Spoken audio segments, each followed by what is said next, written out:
മനോഹരമായിട്ട് പറയും, അൽഹംദുലില്ലാഹ്, ധന്യമായി ഈ പുകയിലയിൽ അടങ്ങിയിരിക്കുന്ന നിക്കോട്ടിൽ ആൻസിലുണ്ട്, പാമ്പരാഗിലുണ്ട്. അതിനൊക്കെ പുറമെ എന്റെ പ്രിയപ്പെട്ടവരെ, നിങ്ങൾ ശ്രദ്ധിച്ചു നോക്കിയിട്ടുണ്ടോ? ആൻസ് കഴിക്കുന്നവൻ, പാമ്പരാഗ് കഴിക്കുന്നവന്റെ വായ എങ്ങനെയാ വ്രണങ്ങൾ ഉണ്ടാകുന്നത്? ഇതിന്റെ അകത്ത് കുപ്പിച്ചില്ലുകൾ പൊടിച്ചു ചേർത്തിരിക്കുകയാണ്. തിരുവനന്തപുരം റീജിയണൽ ക്യാൻസർ സെന്റർ കേന്ദ്രീകരിച്ച് നടന്ന പഠന റിപ്പോർട്ടിലും ഗുജറാത്തിലെ നാഷണൽ ഒക്കുപേഷണൽ ഹെൽത്ത് ഇൻസ്റ്റിറ്റ്യൂട്ടിന്റെ പഠന റിപ്പോർട്ടിലും പറയുന്നത് ഇതിന്റെ അകത്ത് കുപ്പിച്ചില്ലുകൾ പൊടിച്ചു ചേർത്തിരിക്കുന്നു എന്നാണ്. ഇതിന്റെ അകത്ത് കുപ്പിച്ചില്ലുകൾ പൊടിച്ചു ചേർത്തിരിക്കുന്നു. അതുകൊണ്ടാണ് ഇത് സ്ഥിരമായിട്ട് കഴിച്ചിട്ടുണ്ടെങ്കിൽ ഒരു 1 or 2 കൊല്ലമൊക്കെ ആൻസോ പാമ്പരാഗോ കഴിക്കുന്ന ഒരാളെങ്ങൾ അന്വേഷിച്ചു കൊടുക്കും. അയാളുടെ വായെടുത്ത് പരിശോധിച്ച് നോക്കിയാൽ കാണാൻ കഴിയും, ഈ പഞ്ചസാര തരി പോലെ ഒരു വെളുത്ത തരി ഈ വായയുടെ കോട്ടുഭാഗങ്ങളിൽ ഉണ്ടാവും. അത് കണ്ടു കഴിഞ്ഞാൽ എന്താ അതിന്റെ അടയാളം അറിയാം? ലൂക്കോപ്ലാക്കിയ എന്ന് പറയുന്ന ഒരു മാരകമായ രോഗത്തിന്റെ ലക്ഷണമാണ്. ഇനിയും തുടർന്നിട്ട് കഴിക്കാണോ? വായക്കകത്ത് അർബുദം ഉറപ്പാണ്. ഇന്ന് 50,000 ഓരോ കൊല്ലത്തിലും കേരളത്തിൽ പുതുതായി ഉണ്ടായിക്കൊണ്ടിരിക്കുന്നതാണ്. ലഹരിയാണ് അതിന്റെ ഏറ്റവും വലിയ കാരണം. ലഹരിയാണ് ഏറ്റവും വലിയ കാരണം. എന്റെ സദസ്സിലുള്ള യുവാക്കളെ, നമ്മൾ എന്തിനാ ഈ തണുപ്പ് കൊണ്ട്, നമ്മൾ എന്തിനാ ഈ ത്യാഗം സഹിച്ചുകൊണ്ട് അള്ളാന്റെ റസൂലിന്റെ മജ്‌ലിസിൽ വന്നിരിക്കുന്നത്? പുണ്യനബിയുടെ ശഫാഅത്ത് കൊതിച്ചല്ലേ? അള്ളാന്റെ റസൂലിന്റെ കയ്യിൽ നിന്ന് നമുക്ക് ഹൗദുൽ കൗസർ കിട്ടണമെന്ന് ആഗ്രഹിച്ചല്ലേ? എന്നാൽ ലഹരി ഉപയോഗിക്കുന്നവന്, ബീറടിക്കുന്നവന്, റമ്മടിക്കുന്നവന്, ഹാൻസ് ചവച്ചു തുപ്പുന്നവന്, പാൻപരാഗ് ചവച്ചു തുപ്പുന്നവന് ആഖിറത്തിൽ കാത്തിരിക്കുന്നത് ഹൗദുൽ കൗസറല്ല. അല്ലാഹുവിന്റെ റസൂല് പറയുന്നത്, അവന് കുടിക്കാൻ കൊടുക്കുന്നൊരു വെള്ളമുണ്ട്. ആ വെള്ളമേത് വെള്ളമാണെന്നറിയുമോ? ഹബാല് നദിയിലൂടെ ഒഴുകുന്ന വെള്ളമാണത്രേ ആ വെള്ളം. ആ വെള്ളത്തിന്റെ പ്രത്യേകത സ്വഹാബത്ത് ചോദിക്കുകയാണ്, ഈ നദിയിലൂടെ ഉള്ള വെള്ളം എന്ത് വെള്ളമാണ് റസൂലല്ലാഹ്? അപ്പോഴാണ് മുത്തുനബി തങ്ങൾ പറയുന്നത്, സുരീദു അഹ്ലിന്നാർ, നരകത്തിൽ കടക്കാൻ വിധിക്കപ്പെടുന്ന ഹതഭാഗ്യവാന്മാരില്ലേ, ആ ഹതഭാഗ്യവാന്മാരുടെ ശരീരത്തിൽ നിന്ന് പൊട്ടിയൊലിക്കുന്ന ചീഞ്ചലമുണ്ടല്ലോ, ആ ചീഞ്ചലമാണ് സുഹൃത്തെ ഈ നദിയിലൂടെ ഒഴുകിക്കൊണ്ടിരിക്കുന്നത്. അതാണ് ആൻസ് ചവച്ചു തുപ്പുന്നവന്, പാൻപരാഗ് തിന്നുന്നവന്, ലഹരിക്കടിമയാകുന്നവന് ആഖിറത്തിൽ കുടിക്കാൻ കൊടുക്കുന്ന വെള്ളോ.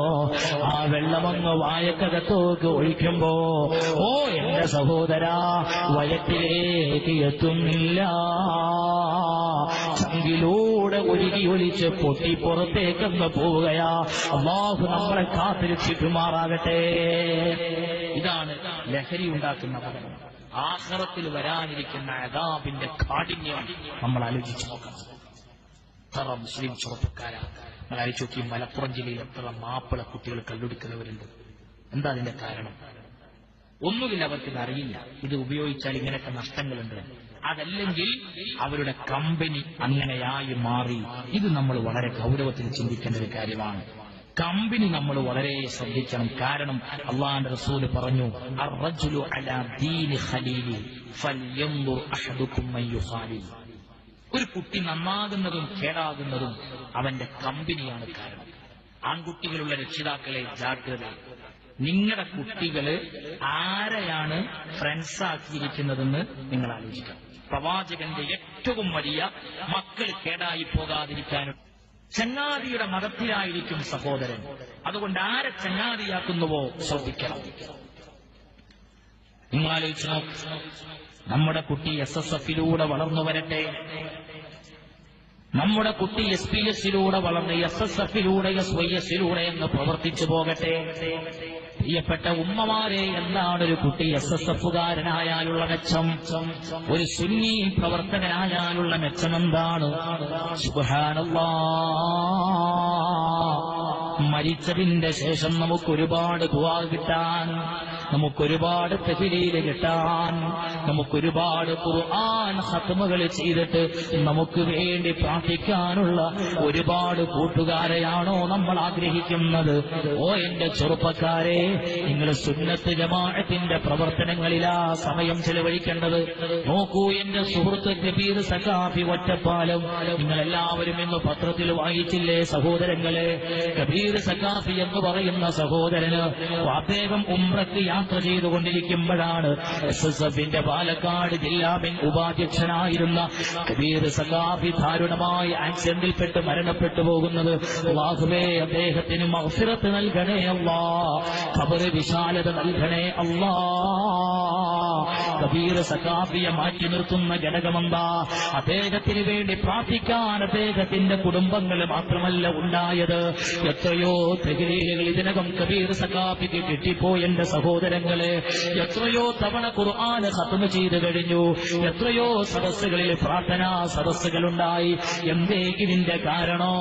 ആദർശപരമായ ബന്ധമാണ്. അള്ളാഹു നമ്മുടെ ആരോഗ്യത്തെക്കുറിച്ച് ചോദ്യം ചെയ്യുന്നൊരു ദിവസം വരാനുണ്ട്. പടച്ചറബ് ചോദിക്കും. 5 ചോദ്യങ്ങൾക്ക് ആൻസർ കൊടുക്കാതെ ഒരടിയങ്ങ് മുന്നോട്ട് വെക്കാൻ പറ്റാത്ത പരലോകത്തെക്കുറിച്ച് എന്റെ കരളിന്റെ കഷ്ണങ്ങളായ ചെറുപ്പക്കാരെ നമ്മൾ ആലോചിക്കേണ്ടതാണ്. അതിലൊരു ചോദ്യം ഏതാണെന്നറിയുമോ? വഅൻ ശബാബിഹി ഫീമ അബ്ലാ. എടാ, നിന്റെ യൗവനം നീ എവിടെയാ ചെലവഴിച്ചത് എന്ന് ചോദിക്കുമ്പോ എന്തുണ്ട് പറയാൻ? നമുക്ക് എന്തുണ്ട് അല്ലാഹുവിന്റെ കോടതിയിൽ പറയാൻ? നമുക്ക് പരലോകത്ത് ചെല്ലുന്ന സമയത്ത് അല്ലാഹു ചെയ്തു തന്ന ഏറ്റവും വലിയ നിഅമത്തല്ലേ ആരോഗ്യം. ഓ എന്റെ ചെറുപ്പക്കാരെ, നമ്മുടെ പ്രായത്തിലുള്ള എത്ര സഹോദരങ്ങളാ ഐശ്വര്യയിൽ കിടക്കുന്നത്? മലമൂത്ര വിസർജനം മര്യാദക്ക് നടക്കാൻ പറ്റാത്ത രീതിയിൽ, മര്യാദക്ക് വെള്ളം കുടിക്കാൻ കഴിയാതെ, ഭക്ഷണം കഴിക്കാൻ പറ്റാതെ കൃത്രിമമായ രീതിയിലൂടെ ഭക്ഷണം കൊടുത്ത് ജീവൻ നിലനിർത്തിക്കൊണ്ടിരിക്കുന്ന എത്ര ചെറുപ്പക്കാരെയാ മെഡിക്കൽ കോളേജിൽ ചെല്ലുമ്പോ കാണാനാകുന്നത്. ആരാണ് എന്റെ സഹോദര നമുക്ക് ആരോഗ്യം തന്നത്?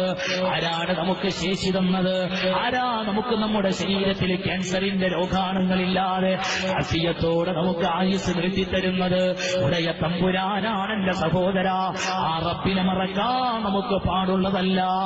അള്ളാഹുവിന്റെ ചോദ്യമുണ്ട് പരലോകത്ത് ചെല്ലുമ്പോ.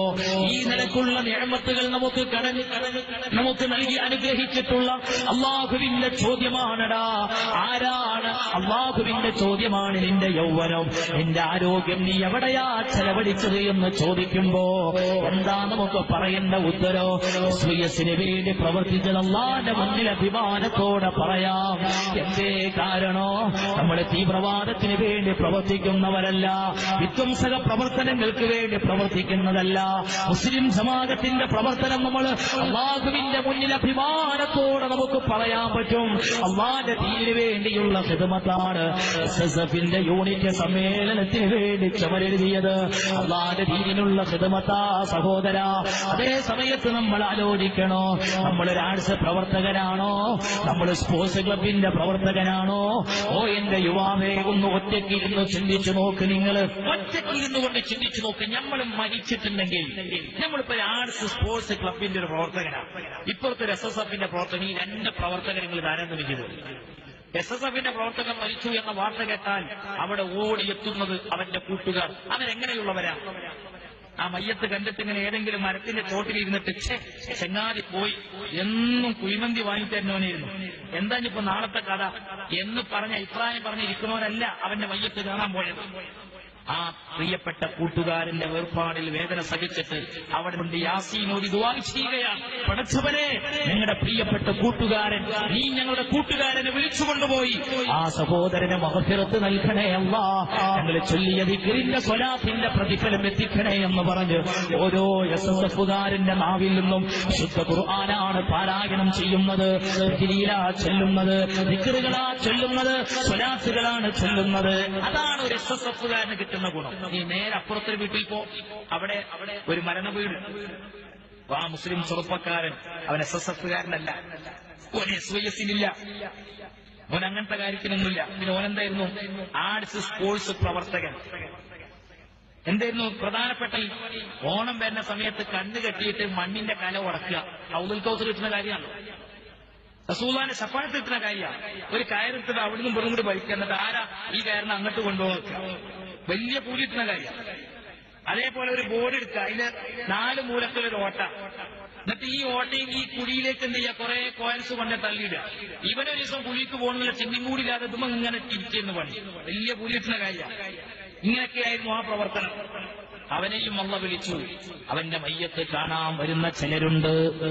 നെരിയാണിക്ക് താഴെ തുണിയും വലിച്ചെടുത്തുകൊണ്ട് വരുന്നവര്, ഓ എന്റെ സഹോദരാ, എവിടെയാ നമുക്കൊരു യാസീന് കിട്ടുന്നത്? എവിടെയാ നമുക്ക് ഫാത്തിഹ കിട്ടുന്നത്? എവിടെയാ നമുക്ക് നമ്മുടെ ഖബറിന്റെ സമീപത്ത് വന്ന് റബ്ബേ ഇവനെന്റെ കൂട്ടുകാരനാണ്, ഞാൻ അവന് വേണ്ടി ഒന്ന് ദുആ ചെയ്യട്ടെ എന്നാഗ്രഹിച്ച് പള്ളിക്കാട്ടിൽ വന്നിട്ട് നമ്മുടെ ഖബറിന്റെ ചാരത്തൊരു 10 മിനിറ്റ് സമയമെങ്കിലും കണ്ണുനീരൊലിപ്പിച്ചുകൊണ്ട് നമുക്ക് ദുആ ചെയ്യുന്ന കൂട്ടുകാരാ നിങ്ങൾ ആഗ്രഹിക്കുന്നതെങ്കിൽ നിങ്ങൾ സജീവ സുന്നത്ത് ജമാഅത്തിന്റെ പ്രവർത്തകരായിക്കോളൂ.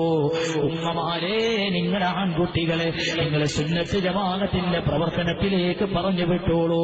അവര് കള്ളുകുടിയന്മാരാകാതിരിക്കാൻ, അവര് ചീട്ട് കളിക്കാവാതിരിക്കാൻ, അവര് മദ്യത്തിന്റെ ലോകത്തേക്ക് കടന്നു പോകാതിരിക്കാൻ, ഉമ്മാപ്രായമായാലും മാതാപിതാക്കളെ ആദരിക്കുന്ന, ഉമ്മമാരെ ബഹുമാനിക്കുന്ന, പിതാക്കളെ ബഹുമാനിക്കുന്ന സന്താനങ്ങളായി മക്കളെ ആഗ്രഹിക്കുന്നുവെങ്കിൽ നിങ്ങളെ മക്കളെ സുന്നത്ത് ജമാഅത്തിന്റെ പ്രവർത്തനത്തിൽ ശക്തിപ്പെടുത്തിക്കോളൂ.